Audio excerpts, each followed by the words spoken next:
Hello दोस्तों, नमस्कार। RV notes परिवार में आप सभी का स्वागत है। इस क्लास में हम डिस्कस करेंगे फिजिक्स के कुछ महत्वपूर्ण प्रश्न। चलो स्टार्ट करते हैं। पहला सवाल है, यांत्रिक ऊर्जा किसके बराबर होती है? यह सवाल रेलवे एग्ज़ाम में बहुत बार पूछा गया है। यांत्रिक ऊर्जा किसके बराबर होती है? तो यांत्रिक ऊर्जा होती है वह गतिज ऊर्जा और स्थितिज ऊर्जा उनके योग के बराबर होती है। गतिज ऊर्जा किसके बराबर होती है? गतिज ऊर्जा जो होती है काइनेटिक एनर्जी, इसका फॉर्मूला होता है 1/2 mv²।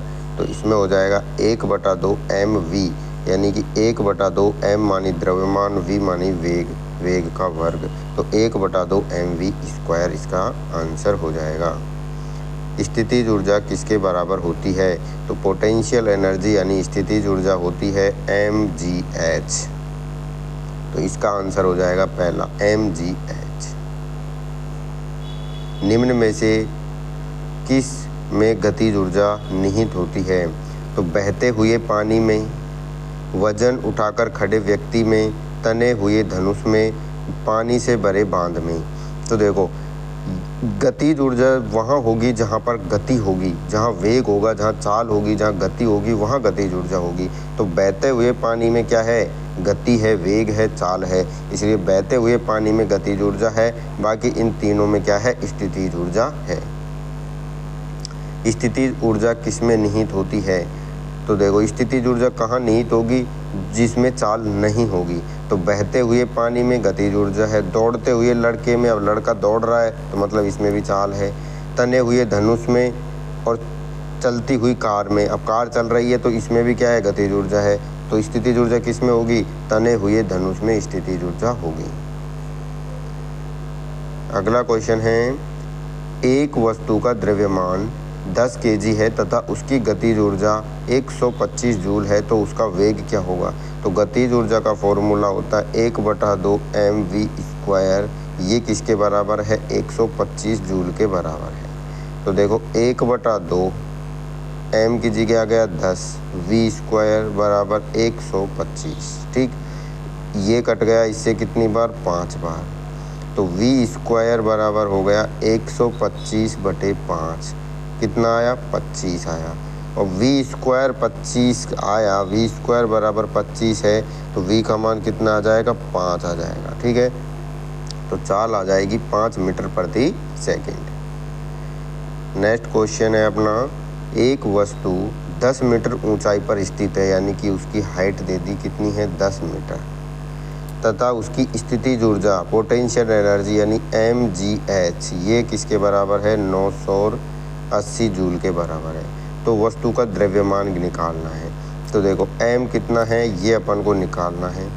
g का मान 9.8 और h दे दिया कितना है? 10, बराबर कितना है? 980।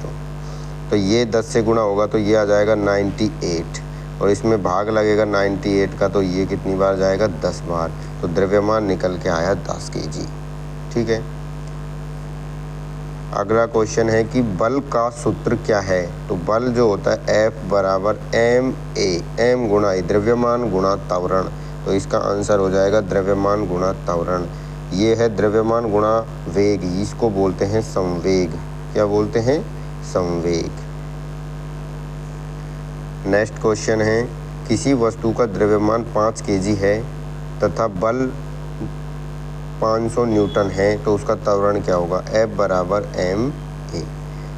बल दे रखा है 500 न्यूटन, द्रव्यमान कितना है? 20, और उसने पूछा है त्वरण। तो 0 से ये 0 कट गया और 2 का भाग लग गया 50 में, तो ये आ गया 25 मीटर प्रति सेकेंड स्क्वायर।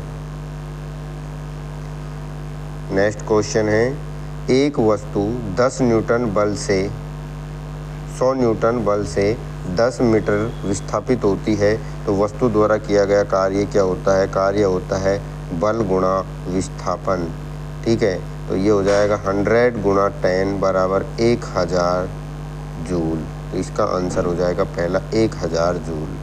नेक्स्ट क्वेश्चन है, एक वस्तु 100 न्यूटन के बल से 10 मीटर 60 डिग्री के कोण पर विस्थापित होती है। तो जो बल का एक्चुअल फॉर्मूला होता है वो होता है एफ एस कोस थीटा। ठीक है, तो एफ कितना है 1000, एफ है कितना 100 और ये है 10 और कोस थीटा जो होता है कोस 60 डिग्री। ठीक है, तो ये तो हो गया 1000। अब कोस 60 डिग्री का जो मान होता है वो होता है 1/2, तो इसमें 2 का भाग लग जाएगा, कितना आ जाएगा 500। तो इसका आंसर हो जाता है 500 जूल। संवेग किसके बराबर होता है? तो संवेग किसके बराबर हो, अभी बताया था, द्रव्यमान गुणा वेग के बराबर होता है। आवेग किसके बराबर होता है? तो आवेग जो होता है वो होता है बल गुणा समय। बल गुणा समय। बल किसके बराबर होता है? तो बल जो होता है वेग में परिवर्तन की दर नहीं, बल होता है संवेग में परिवर्तन की दर के बराबर। बल किसके बराबर होता है? संवेग में परिवर्तन की दर के बराबर होता है। संवेग को दुगुना करने पर गतिज ऊर्जा कितनी होगी? तो गतिज ऊर्जा का जो एक फॉर्मूला होता है वो होता है p²/2m। p क्या है? संवेग। अब संवेग को दुगुना करेंगे तो गतिज ऊर्जा कितनी हो जाएगी? 4 गुना हो जाएगी।